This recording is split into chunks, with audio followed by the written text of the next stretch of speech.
Bonjour amis randonneurs et amoureux des grands espaces. Et bien voilà, ce matin, en ce jeudi de l'Ascension, nous sommes dans la Valle Grana, au sanctuaire de Castelmagno. Et nous partons découvrir cette belle petite vallée d'Italie dans le Piémont.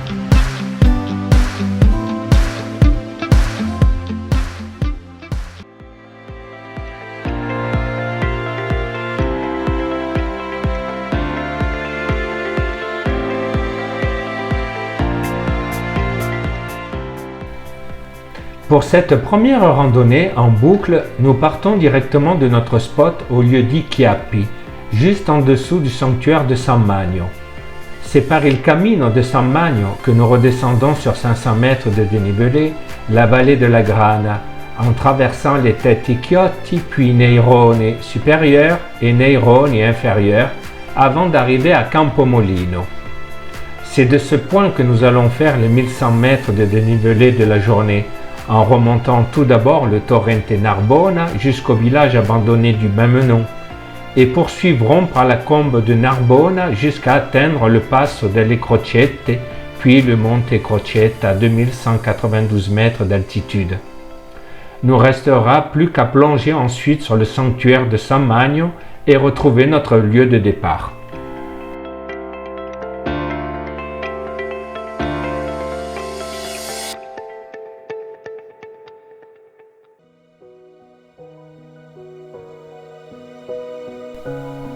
Il faut grimper lentement, là où la route s'efface et où les nuages s'invitent au détour des crêtes. La haute Valle Grana ne se donne pas, elle se mérite, comme un secret ancien chuchoté par la montagne. Les sapins y veillent, comme des sentinelles silencieuses. Les torrents fredonnent des champs d'altitude, et les pierres polies par le vent gardent la mémoire des bergers et des saints. Au bout du chemin, le sanctuaire de San Magno surgit comme une apparition, humble, mais immense dans le cœur de ceux qui l'atteignent. Ici, le temps ne passe pas, il respire, et l'âme enfin se rappelle qu'elle sait marcher lentement. Il est un chemin ancien qui ne se lit pas sur une carte, mais dans le silence du pas. On l'appelle il Camino di San Magno. Il traverse village oublié, chapelle cachée, forêt qui murmure. C'est un chemin de foi, parfois religieuse, toujours intérieure. Chaque montée, chaque détour, chaque pierre raconte quelque chose de plus grand, de plus long, de plus vrai. Ce chemin ne promet rien, si ce n'est de nous ramener à l'essentiel.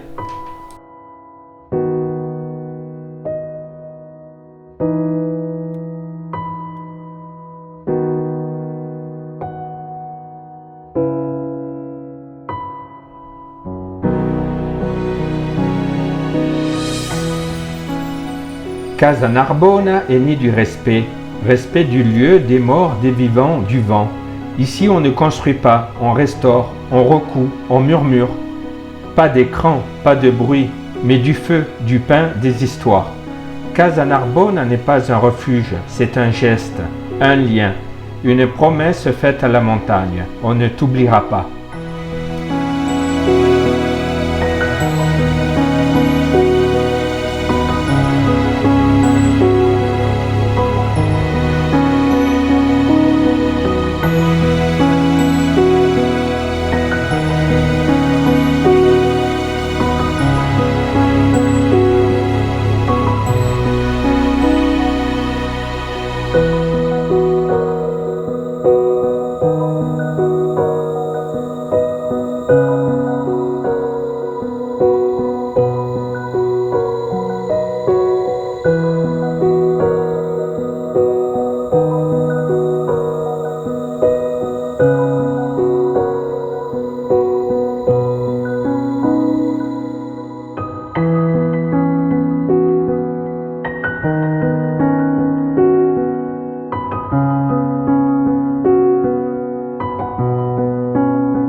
Narbona est abandon et présence à la fois.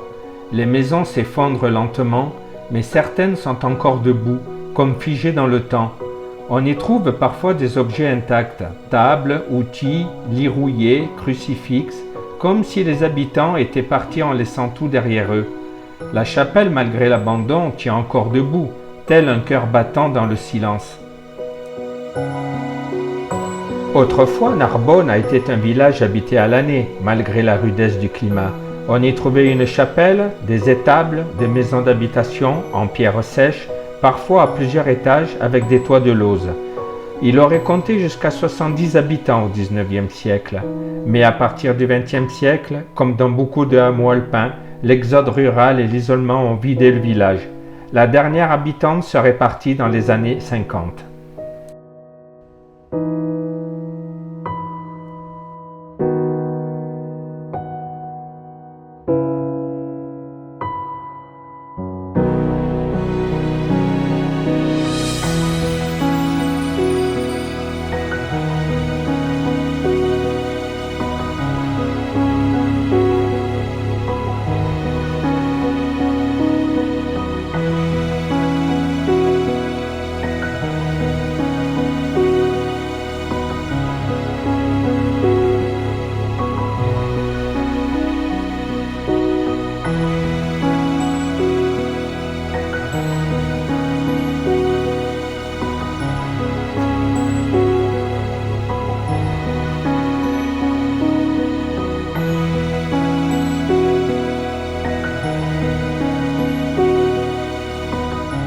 On raconte qu'une jeune femme pauvre généreuse, surnommée la Patarassa, vêtue de hélons, se retira là pour prier et soigner les gens. Persécutée injustement, elle mourut de tristesse. Dieu aurait alors figé ses larmes dans la glace éternelle. La légende dit que ces larmes glacées pouvaient guérir les enfants au cœur pur.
Pour cette deuxième randonnée, en aller-retour, nous partons comme la veille directement de notre spot au lieu-dit Chiappi.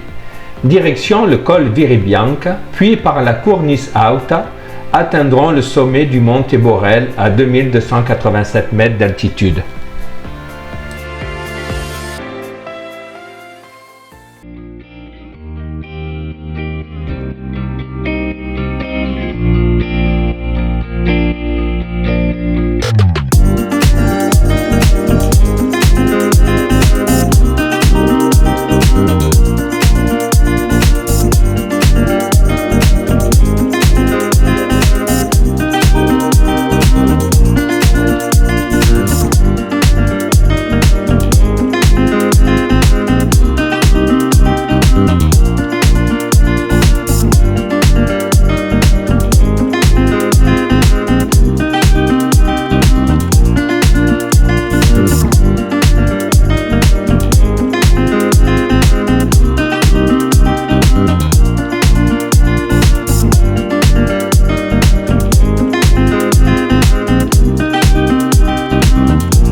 Au sommet du monde, là où l'air devient prière, un sentier s'élance.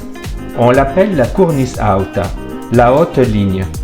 Ici, ce ne sont plus des chemins, mais des crêtes, des équilibres. La montagne n'y est plus décor, elle devient présence totale, brute, immense, sacrée. La Cornice Alta serpente entre ciel et vide, dominant les vallées comme une frontière invisible, entre la terre et l'absolu.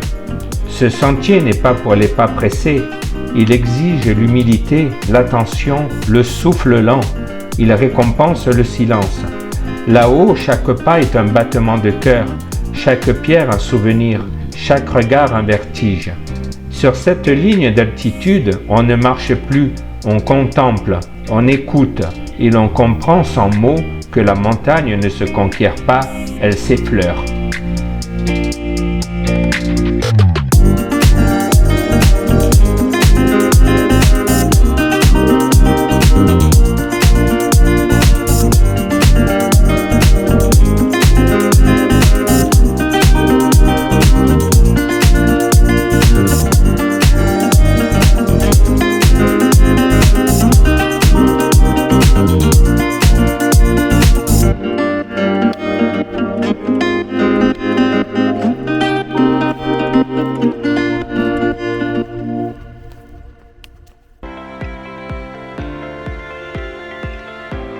Bonjour les amis, en ce troisième jour, nous décidons de faire le sommet emblématique de la Valle Grana, il Monte Tiber.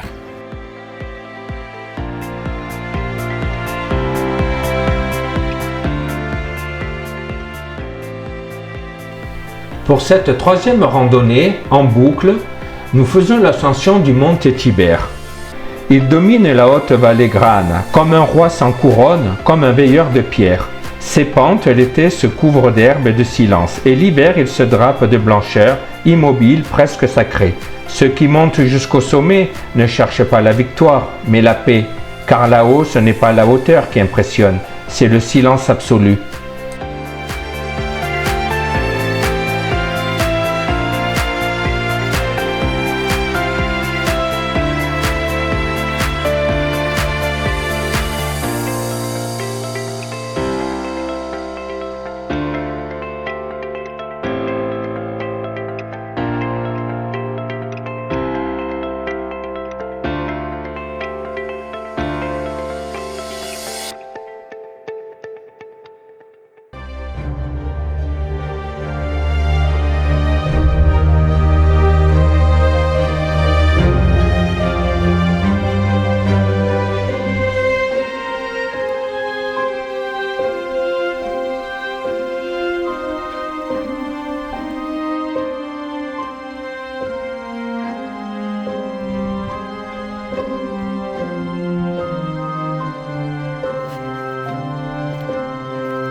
Nous ne pouvions pas ne pas vous parler du roi des fromages italiens, le Castelmagno. Il est produit dans une toute petite zone des Alpes cautiennes dans la province de Cuneo. Il est fabriqué à partir de lait de vache, parfois mélangé à du lait de brebis ou de chèvre. Ce qui rend ce fromage si unique, son goût intense, son histoire millénaire et sa rareté.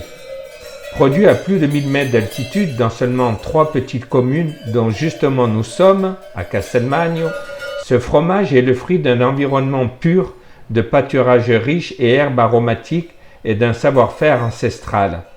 Le lait est caillé, pressé, salé à sec, puis affiné pendant au moins 60 jours. mais les Castelmagne les plus prestigieux sont affinés plus de 6 mois. Avec le temps, une fine moisissure bleue peut se développer à l'intérieur, un peu comme dans un bleu apportant une puissance aromatique exceptionnelle. Traditionnellement, il est utilisé râpé sur des gnocchis au beurre, mais il est aussi sublime en dégustation pure avec du pain rustique, du miel ou du vin rouge, du Piémont, comme un Barolo ou un Nebbiolo. Le Castelmagne, c'est plus qu'un fromage. C'est un morceau d'histoire, un paysage alpin, une émotion gustative. Alors si un jour vous en croisez sur un marché, foncez, vous goûterez un trésor. Ou sinon, je vous invite à venir découvrir directement la Vallegrana et venir voir l'Azienda Chastlar où Bruno et Angiolina et les autres vous accueilleront chaleureusement.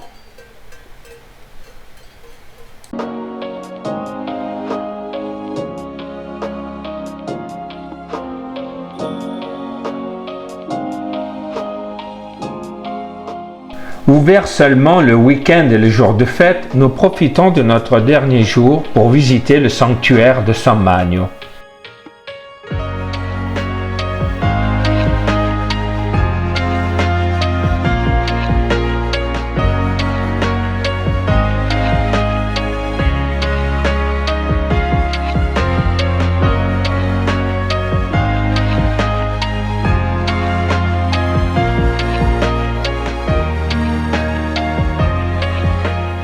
Il faut monter haut, très haut, là où l'air devient silence et la montagne prière. Dans la Valgrana, perdu entre les nuages, un sanctuaire veille depuis des siècles, immobile, mais habité par la foi, par l'histoire, par le souffle de ceux qui sont passés et par l'écho de ceux qui reviendront. San Magno, pas une église, un refuge pour l'âme, un pont de pierre entre la terre et le ciel. Ces murs murmurent encore les psaumes anciens. Ces fresques racontent un monde oublié, où les bergers priaient autant qu'ils marchaient. Ici, le temps s'arrête, le vent parle bas, et le cœur doucement se rappelle ce qu'il avait oublié. Sanctuaire de San Magno, un lieu, un souffle, un mystère.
La Haute Vallegrana, c'est plus qu'un décor alpin. C'est un coin d'Italie suspendu dans le temps, où les traditions vivent encore au rythme des saisons. Entre pâturage d'altitude, silence des sommets et savoir-faire ancestral, ici tout a du goût, le paysage, les gens et bien sûr le fromage. Si vous cherchez l'authenticité, la vraie, loin du bruit et du béton, vous venez de la trouver. Ainsi se termine notre escapade en Vallegrana et terminons par un délicieux déjeuner au post-étape du sanctuaire de San Magno.